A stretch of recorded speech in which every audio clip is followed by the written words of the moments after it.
Hey guys, Brent O'Quinn with O'Quinn Insurance. Just trying to do a quick video in reference to when your hurricane deductible goes into effect and also how to understand your hurricane deductible a little bit better.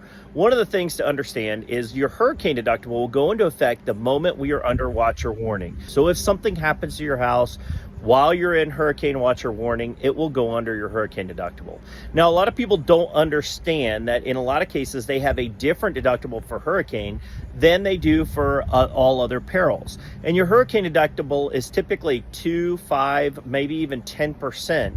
And so what that means is that whatever your dwelling coverage or your building coverage is, it would be 2% of the value of your building, not 2% of the claim. So what that means is if you have a $100,000 house, your deductible would be $2,000. If you have a $200,000 house, your deductible would be $4,000. So the more expensive your house, the bigger the deductible would be. Keep that in mind as this happens.